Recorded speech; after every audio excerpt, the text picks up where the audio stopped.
Welcome to another episode. And tonight I'm going to by the way, my name is Yocheved. For anybody that does not know who I am and is watching for the first time, always a pleasure to have these live segments with you where I get to share my thoughts, especially on tonight's live. Everything I will be sharing with you tonight is literally things I have learned throughout the years of reading marriage books, of listening to lectures, of being married myself for close to 20 years, my own experiences talking to colleagues who are in this field. So nothing that I'm saying today on tonight's show is meant to treat, diagnose, give any sort of personal advice, because everybody's marriages are unique. And if you hear something that I will say tonight, I hope and pray that people will not misunderstand what I'm saying, because again, this is stuff that I myself have learned that works for me. The reason I'm going live tonight, again, welcome to all of you who are joining. If you find that this message is going to be helpful for somebody, let them know we're having a live. And I hope that a lot of you are going to help me and also comment so we can address your thoughts as well, and I will share my thoughts. So yesterday at night, I got a text message from a lady. And it was a pretty long message, and she asked me to address in the long message, it was one concept. The message was long, but the concept was one. The concept was, my friends and I want you to discuss why are there so many divorces? Why are people divorcing? Why are couples not getting married and staying married for as long as they used to? And I'll be very honest with you.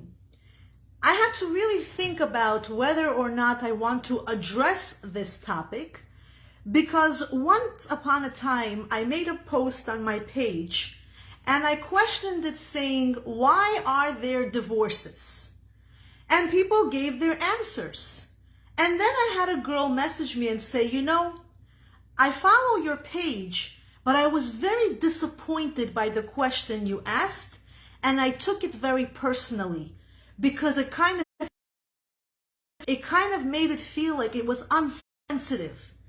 And of course, that was not my intention. My intention is never to make somebody feel like their challenges and their stories are not important enough. Everybody goes through something personal. Whatever you're dealing with is really your own situation. So please take everything again that I'm saying tonight with a grain of salt, and nothing is meant to be taken personally. These are my thoughts. So the question I asked for tonight's live, which I want to hear some of your answers, is why do couples not, I believe this is how I named the live. Zalman, let me know, how did I name this live? Let me just quickly look at my page so I can give you the correct wording to how I named tonight's live. And I want you to be able to help me answer it. Why are couples not lasting as long as they used to in the past? Why are we becoming a society where divorce rates are going up? I want you to give me some of your comments. I want to hear what answers you think. And then I'm going to address this topic not from why are there so many divorces happening, but more in the aspect of how can we stay married? Not how come we're getting divorced, but what can we do to stay married? Just like somebody commented under the post and said something very smart, I think it was Yelena, and she said, there are no degrees in getting married. There are degrees in everything. You want to drive a car? You have to get your license. You want to go and become a doctor? You have to get your medical degree. You want to start doing somebody's nails? You go and get your nail degree. But when it comes to getting married, there's no degree. People want to get married. But many times before they get married, they don't necessarily understand that marriage means you're going to have to work on your character more than ever before. Marriage is giving yourself up to another person who you don't really even know. As many dates as you go out with that person, the real true colors of that person are going to come out after you marry that person. And not only that, marriage also means you're not only marrying that person, you're also marrying their family. And many families have different values, different upbringings, different understandings, cultural beliefs. So now you, yourself as a person, are going into this very serious commitment of I am starting a new chapter in my life. And what does that entail of me? That entails that I will need a lot of personal growth. I will have to change my character and mend it in such a way that I will be able to communicate and get along not only with my partner, but also with her family. And when the children come, and you have children, there are more challenges to our characters. We learn even more so of how important it is to be patient, how important it is to be exhausted and still be able to say, I'm so tired, but I have my responsibilities. And as much as I want to go sleep right now, sometimes it's not an option. With that in mind, we have the young generation that is starting to get married. But statistically, we are seeing that the divorce rates are going up. And the question is, why? I don't know the answer to the why, but I will tell you what I think is the answer. It may not be the answer, but what I think is the answer, and if you don't agree with me, you can comment. I would love to hear what you think, but I think we have two answers of why are the divorce rates going up. Number one, we are living in a society where everything is happening very, very, very quickly. There is instant gratification. If my phone is going to get me into an app and it's going to show me that little button moving in circles, or if I'm on the computer going into Yahoo or any website and I see that little circle for more than 1 second, what happens? It's like, what's wrong with the internet? Why is it so slow? What does that show us? That we are living in a society where there's instant gratification. And if we don't get instant gratification, something is wrong. But marriage is a lifelong commitment and process. It's something that you can be married for 50 years. You think you know your spouse. You've been through so many experiences together. And you wake up one morning having a disagreement, not talking to each other for a few hours, getting upset at one another, because this is a lifelong process. That's the first reason why I think there are so many divorces, because people are forgetting that getting married is not buying a new phone, clicking on it, downloading an app, and boom, right on your fingertips, your wish is that person's command. Unfortunately, that's not how it goes. Number two, why I think there are so many divorces amongst the younger generation, and again, different reasons for different generations, depending on how many years you're married. But for the younger generation, I feel like We're living in modern society. As much as I appreciate modern society, and I really love equality, we have to still, I'm talking to me as a lady, understand that what made marriages work in the past. Let's look at statistics from before. How did marriages last? They lasted because of different values that were acceptable, that ladies and men lived by. And that was respect. Respect should be mutual. We should respect each other mutually. I respect you and you respect me. However, in a marriage, and again, this is my belief system, we're not equal. I'm going to get into trouble for saying that, because what do I mean we're not equal? Of course we're equal. We're not equal. In marriage, men still dominate in a family and household. In marriages, men still have the upper hand. And if our children are in a family where we don't have that, this is the pyramid we're going under, the father is the head of the household, and I as the mother respect him. How do I respect him? I'm honoring him. How do I honor him? I'm not honoring him by, getting on the floor and getting on my knees and bowing down to him. That's not honor. That may be honor for other type of cultures. Honor meaning I will ask my husband for his opinion and value them. I will ask my husband what he thinks about certain things and value it. I will treat him with dignity.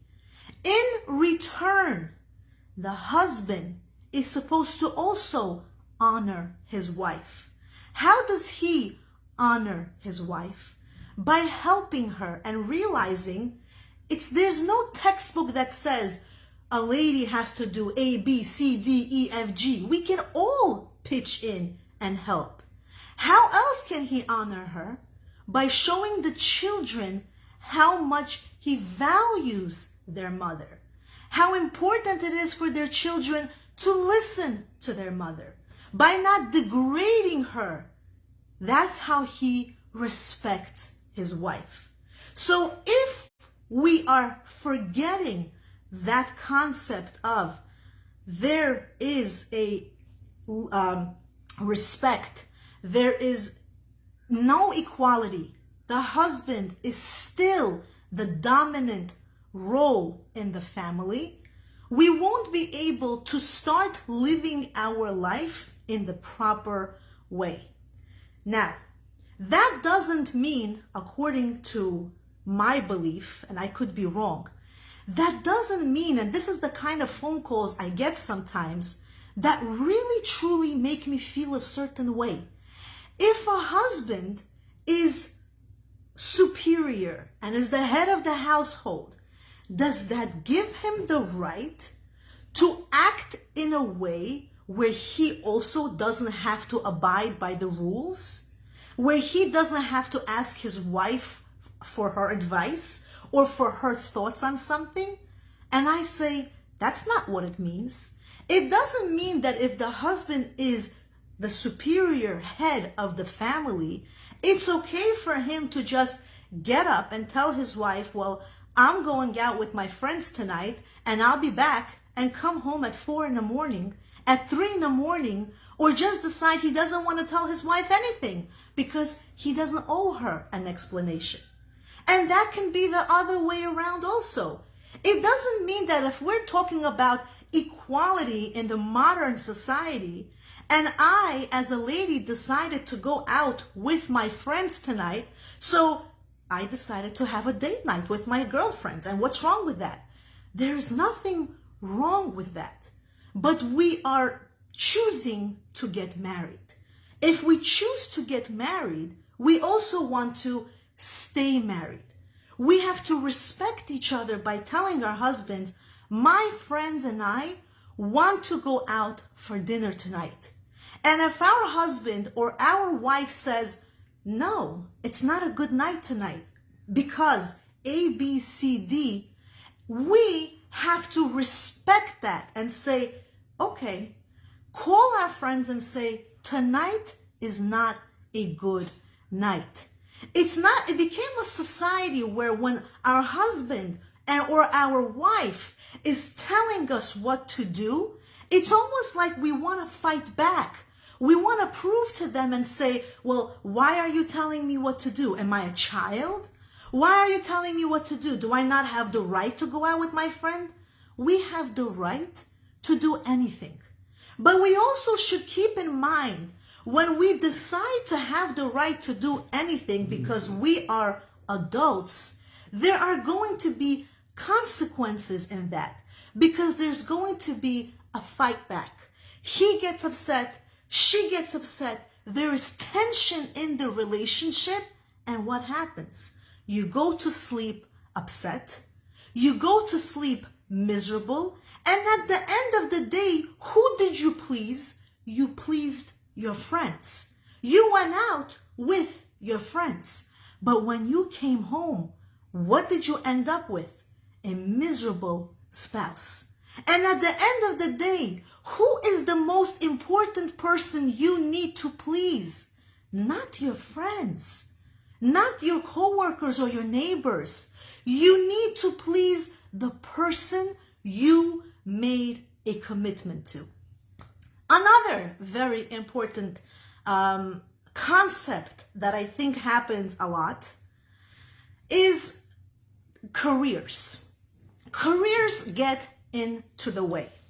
Unfortunately, and again, this happens in women and in men, and I don't want to say it happens more in women than it happens in men because I would be biased, but I do hear a lot of stories because even today, before I went live, I had discussions with divorced men and divorced ladies, married ladies, I spoke to my husband as well. So I really got like a roundabout answer. And many people agreed on this particular topic. Career, degrees, money, status. We become professionals. Some of us can be lawyers. Hi, Nargis. Some of us can be doctors. Some of us can be directors, managers, CEOs, business people. We go to work, and what happens to us when we're at work? People, in Russian they say, подчиняются нам. They listen to our orders. I work in the medical field. I'm a physician assistant, so in my job, I give an order and I say, for example, to my assistant, give my patient 5 milligrams of this medication, draw blood, go for an x-ray, and I give a list of work that I want this patient to have. Now I have the medical assistant or the nurse go and take care of the orders that I gave for my patient.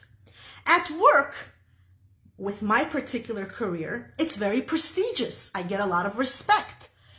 People, call me by a professional title. It's a very prestigious career. Now, when we're at work, we wear our work hat.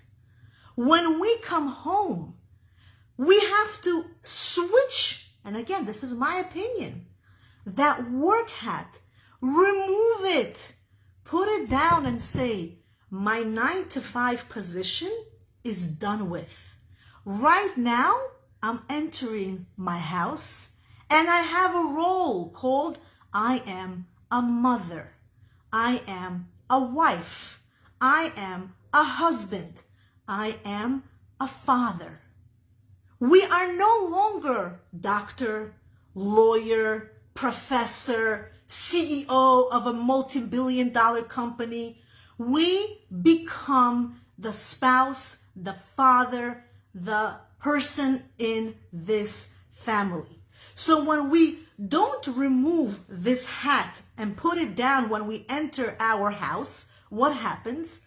By accident, we start to feel that, hey, why is my wife not treating me and talking to me like I'm garbage?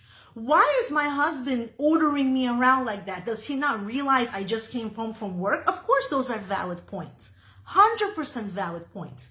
But by accident, if we don't switch off our gear and say, now I need to humble myself. I need to lower my ego and not take offense if my husband or wife didn't take my orders the way they took them at work. Of course, at work, people listen to us and, do as we say, because they could potentially be fired if they don't, because there is a degree. But at work, we have to still talk to them nicely, right? We still have to talk to them with respect. So what happens when we're home? We forget our role in the house. We forget our position. Or what about people that earn a lot of money on their jobs? They make tons and they're very, very blessed. And it's great that God provides you with so much money. Is it okay and fair to say that if you're earning a certain amount of money and possibly even more than your husband, or possibly even more than your wife, is it fair to say that you are now entitled to things because you are the supporter of this family? Now, yes, generally speaking, men for many years, even in our ketubah, are responsible to provide for their wife financially, mentally, emotionally, 100%. It has been this way for many generations. In the past, women were not obligated to provide. It was a man's responsibility. However, nowadays, a lot of women are also contributing. They're also working because life became difficult. We cannot sustain a family on one person's income. But if, God forbid, a woman begins to work and she senses a superior feeling about herself, that I work. Well, what does that mean? I have to wash the dishes after we eat. Well, we both worked. 100% true. And you can communicate that and say to your husband, I feel tired today. Is it okay if you help me wash the dishes, for example, or choose to use plastic dishes if your husband is the type that will say, no, I can't do it. I just can't do it. But when we start to feel like I work and I'm earning money and now he's going to talk to me like I have to do everything now, it's better for you not to work. Because if you're going to go to work and you're going to earn money and you're going to be able to destroy your own marriage with that type of an attitude, it's better not to work. When we are working, we are becoming a partner with our husband. We are becoming somebody who's telling in the marriage, I want to help you. I am here to help it become easier for our children, for our life, so we can build a house together, so that we're able to take care of the bills together. But if I'm going to go to work because I want to feel like I'm just like you, I'm just as equal to you, and by the way, I'm also going to go to work because, God forbid, this is the other mentality, which is a big no-no. It's a red flag. God forbid I get a divorce. That's totally fine because I'm independent. I don't really need you. So if something ever happens, I'm set. I have money, I have a career, I have a job, and many therapists, marriage counselors, internet advice, Google, YouTube, modern society will encourage that. They will say, be educated, be smart, go to work. Why? Because in case you do get divorced, you are able to take care of yourself. And that is 100% true, because we don't know what kind of husbands or wives we get. What if they are abusive? What if there's infidelity? What if there's things that they have addictions to, drugs or something else? So of course, 100% we should definitely be educated. 100% it's something we should be insured for. But if you're getting married and educated for the thought of, well, in case my life doesn't work out with my husband, I can back out at any time because I'm independent. To be completely honest, that mentality, best you don't get married yet. Best you work on yourself first. Because number one rule I remember when I was getting married and I had a conversation with my husband, he told me clearly, and I remember this conversation until today, don't ever bring the word divorce into the family. Things happen, not in our control. Nobody gets married wanting to get a divorce, and it's a horrible thing to go through. There's no judgment of people that went through divorce. But if you're getting married and you are preparing everything in case you ever get a divorce, you have a career in case you ever have to get divorced, you're working and saving yourself some money, hidden, nobody knows about it, I have my account, you have your account, everything is already planned. What is going to keep you married? What is going to be that drive to say, things are really hard right now. I don't want to back out of this marriage. I know it's hard, but I don't want to back out because without him, I can't move on. Without her, I can't move on. I can't take care of my kids by myself. I need her. I can't provide by myself. I need him. But when we are completely prepared, we're prepared. We have a bank account with tons of money in it, на черный день, in case. We have a career, we're completely independent. We're used to going on vacations by ourselves as well. We're just used to living our own life. So what is holding you when things are very difficult?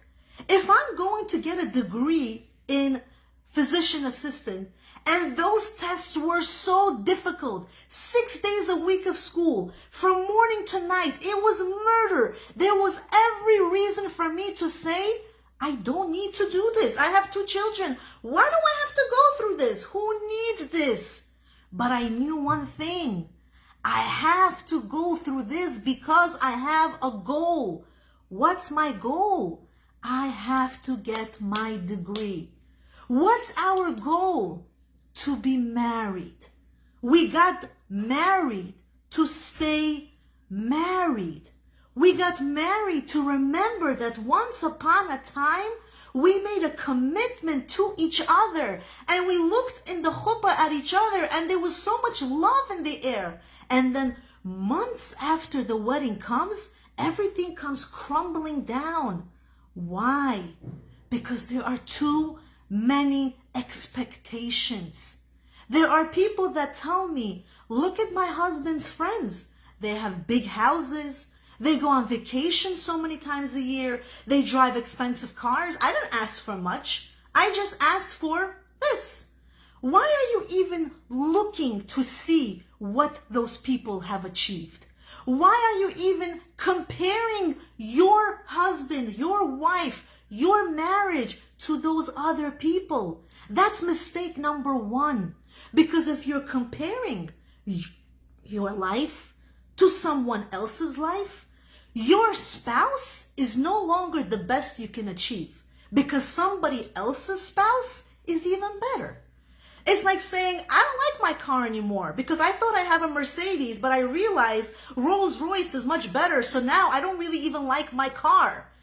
Every situation has even better. Focus on you, your life. If somebody wants to have a 10-bedroom house, you don't need an 8-bedroom house. Maybe for your family size, 2 bedrooms is perfect. But what do? We look at somebody else's life. We come home and we start to pressure our husband, our wife, our kids, our family. Why are we not achieving our life like this person? That means we're doing something wrong. You see, his wife is working. That's why he was able to build such a house. That's why my friend has it easy. You don't work. Of course it's hard for me. Well, maybe she doesn't work, but she has the most unbelievable personality. She's the most patient person. She's the most loving and caring person. But your friend's wife might work and be very short-tempered, egotistic. I'm not saying it's true, but I'm saying, what about looking at the flip side of the story? What about if God gave you your friend's husband? You wouldn't live with him for 2 days. He might have given you that house, but you wouldn't last for 2 days. Do we realize that everything that other people have looks so green and so beautiful on the outside, but when you go to these people's houses, the problems that they have? I get invited to Hali events. I get invited to give lectures, and I go into people's houses, and there are huge mansions. When I walk in through the doors, there are people crying in those houses because of what problems they are having. While you and your husband are fighting about, well, why did she build such a house? And you can't even get me anything bigger than a co-op. Somebody in that mansion is crying because of what problems they're experiencing. It's not always the grass looks greener on the other side. The grass is green wherever you water it.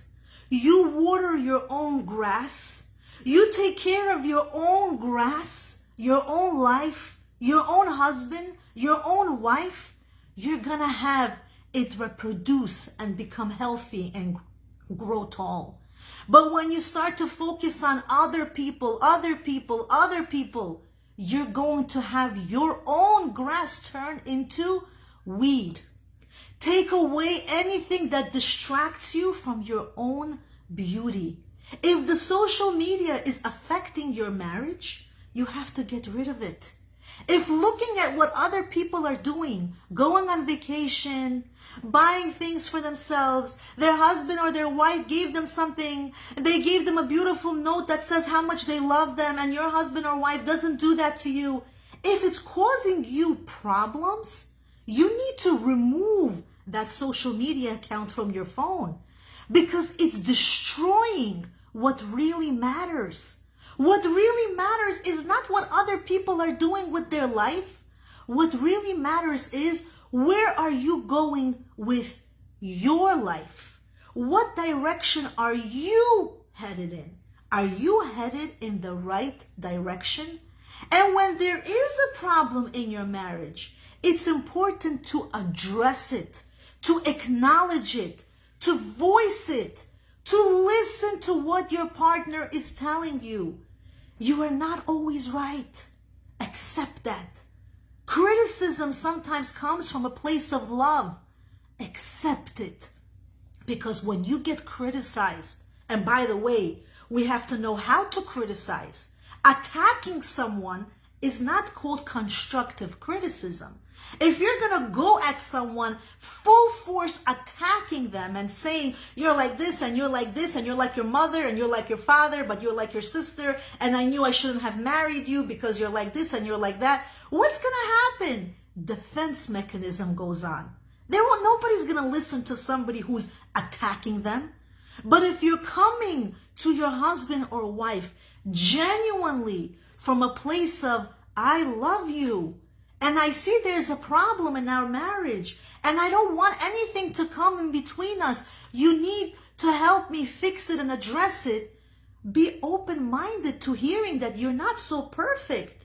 You make mistakes. Why do people take it that if somebody says you have to fix blah, blah, blah, I think you're feeling depressed, we need to take you to the doctor, for example, for an evaluation. I'm just using a medical example. And the husband tells his wife, I'm depressed. You're depressed. You need those psychiatric medications, not me. What happens? He doesn't want to address his problem. She's now being attacked for even trying to help him. And you're not going to fix the marriage. You're not going to solve the problem. It's going to get worse and worse and worse until it blows up completely, and it's much harder to repair, because the colder you get about each other, the more difficult it's going to be fixing that.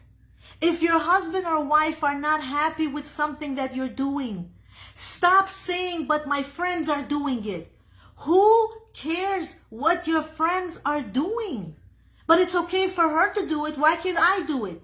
She's not married to your husband or wife. She doesn't have your challenges. She doesn't have your family dynamics. We can't live our life with, this is what my friend is doing, so I'm also going to do that because I like it. I also want that. Who cares if your friend wants to take risks and risk his life and do crazy things? Who cares if your friend doesn't value the fact that she doesn't have to be home and leave the children by herself so she can do it? Why can't you do it? Because you are not your friend.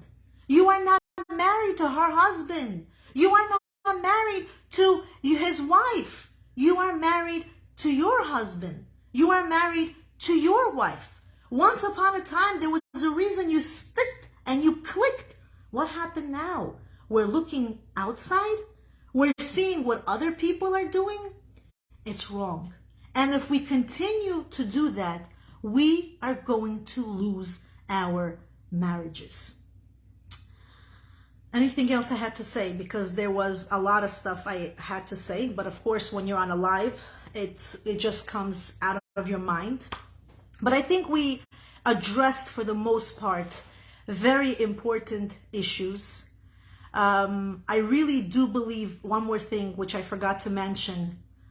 Do not complain about your husband or about your wife to your mother, to your father, to your sister, to your brother. Keep your family situations out of people's business. If your wife didn't cook something for you, there's no need to call your mother and say, oh, my wife didn't cook me dinner. Can I come to your house? Why does she have to know she didn't cook you dinner? Can't you pick up the phone and go order something to eat? Or better yet, maybe go and make something for yourself. Fry some eggs. It's really not that difficult. Why does your mother need to know that your wife didn't cook you dinner? It's not her.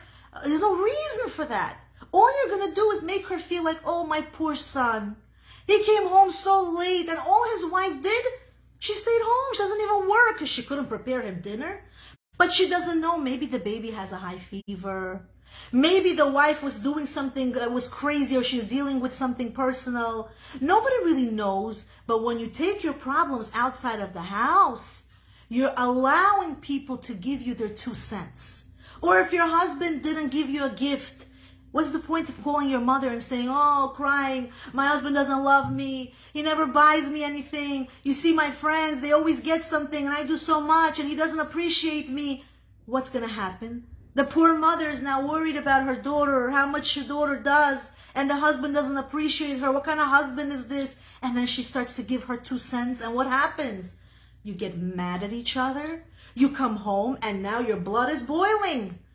And there's tension and there's fights. And then when you and your husband made up from that fight, your mothers at home are sitting and thinking to themselves, oh, my poor Kelin, my poor son, my poor daughter. Maybe sometimes they say my poor Kelin. Could happen. And there's going to be resentment building up in their mind. You have to deal with your personal problems with each other. If you don't, you have to go to a neutral source, a marriage counselor, a rabbi, a therapist, a coach, somebody that has no personal interest in their opinions for your marriage. Because if somebody gives you the wrong advice, you could potentially ruin your marriage. If somebody is going to drill in your head the wrong advice, you are going to destroy everything you have built until now. Because the way you want to raise your kids is between you and your husband only. Now, if you go and tell your wife, your father, your brother, your sister, oh, my wife woke me up at night because my baby was crying and she asked me to change the diaper. I'm just throwing an example out there. And all of a sudden your sister tells you, what? I would never wake up my husband to change a diaper in the middle of the night. What is this? You're working all day and she's home and she asks you to change the diaper? What if it didn't bother him until now? What if he actually enjoyed doing that? Because he felt like, what's wrong with that? That's my baby. I actually like it. And he didn't mind it. But now somebody's influencing in his mind that he's not a man. What is this? It's not his job. But this was okay between you and your wife. Keep it that way. This is why you were such a special husband. This is why she's such a special wife. Because you do for each other what nobody else would do for their husband and wife. Keep those family dynamics strong. Be a role model.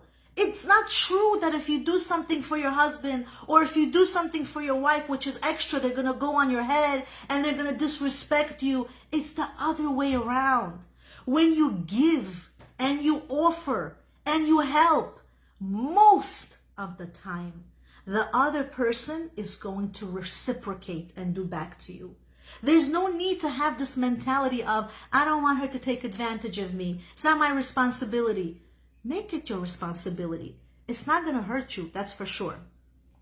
One more thing, as I'm talking, it's coming. When you do have a fight, and there's a big fight that led to a lot of tension, it's not a good habit to go for weeks without talking. It's really a very dangerous thing to do.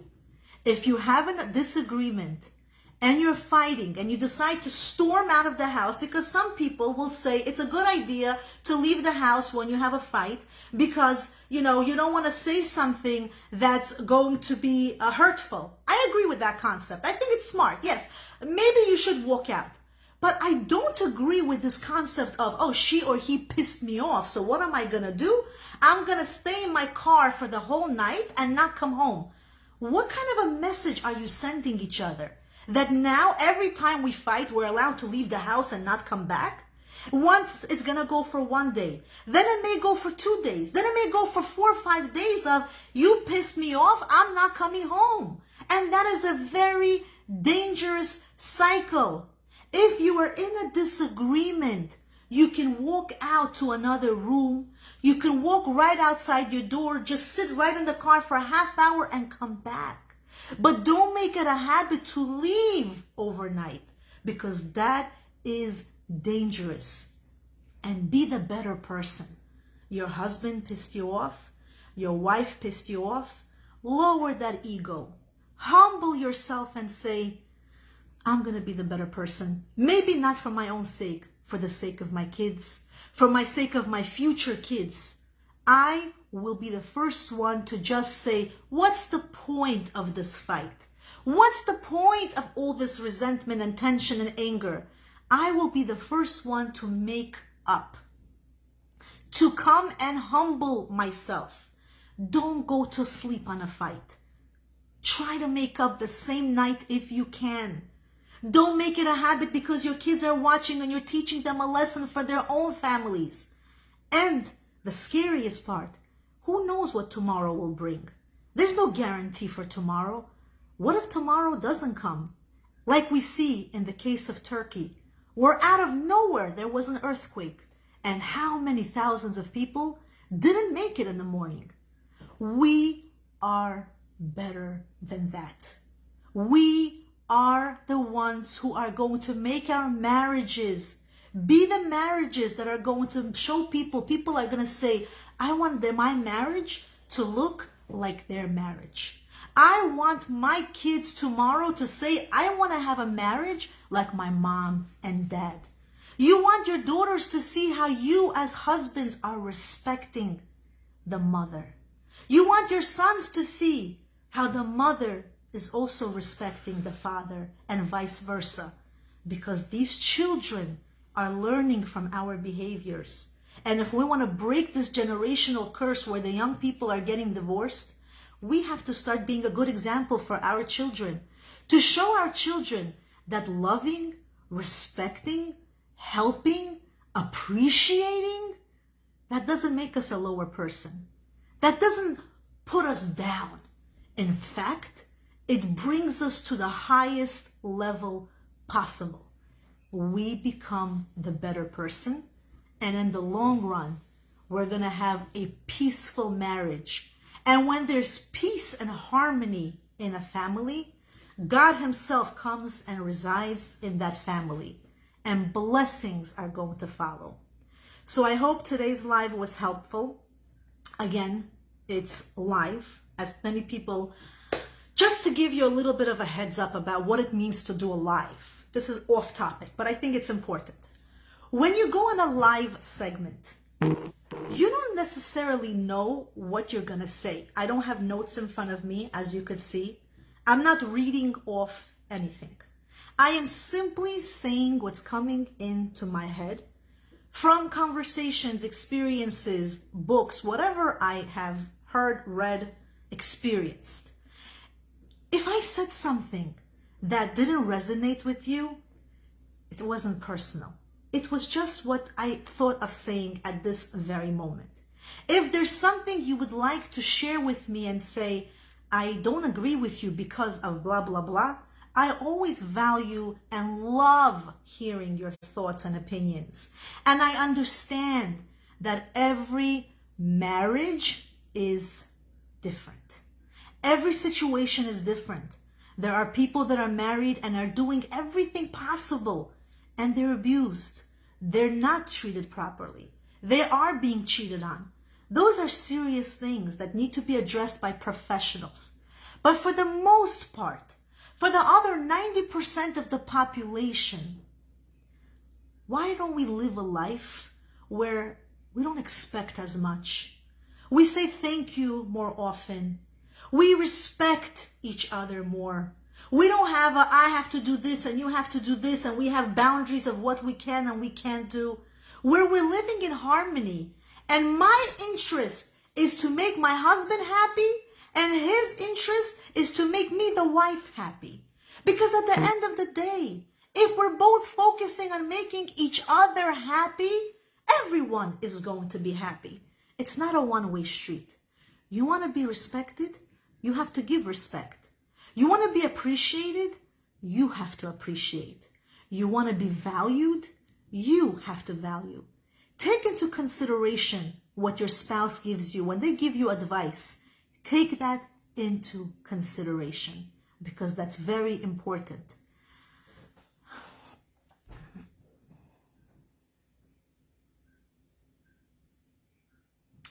Where is all this coming from? A woman. Well, first of all, a woman. Yes, I am a woman, and I am sharing my thoughts because this is a platform which I, as the woman, am talking. Definitely would love to hear, right, if a man could share his thoughts. In fact, Roma, I would love to hear your thoughts, and maybe you can do a live and tell us what you think about this topic, because I don't have a man sitting next to me. I mean, my husband is right here, right? And hello. And he doesn't speak. He's not a speaker. So it's not a biased topic. I try to be neutral. I really did try to take into consideration where a woman should respect a man, never feel like she's above him because she makes a certain amount of money, where a man should also respect a woman, help her out, and not feel like, well, I'm here and you're here. I address the fact that a woman should always respect her husband, because a man is not equal to her. He is above her. And those are traditions that our grandparents have taught us. Those are traditions that me watching and learning from the older generation, from the grandparents' generation, I love the fact that the women used to have a certain amount of, it wasn't fear of he's going to beat me up kind of fear. It was a fear of love, a fear of I admire you so much and I'm afraid not to disrespect you because I love you so much. It's a different type of fear. We shouldn't be afraid of my husband. I shouldn't have to be afraid of him. He doesn't have to be afraid of me. But when you love someone, you're afraid to hurt them. You're afraid to break their heart because you love them that much. And I hope with this segment, all of us, including myself, we're going to walk away with, why do we forget what it means to truly love someone? Love means to give. The more you give, the more you love. Love means to appreciate, to value. It doesn't mean take for granted. It doesn't mean constantly put them down and put them down and put them down and put them down. That's not loving someone. Belittling a person, that's not loving someone. Crushing their ego every single day, that's not loving someone. That's not love. You love me? You're not gonna belittle me and put me down and criticize me and make me feel like I'm 2 cents. How do you love me if you do that to me?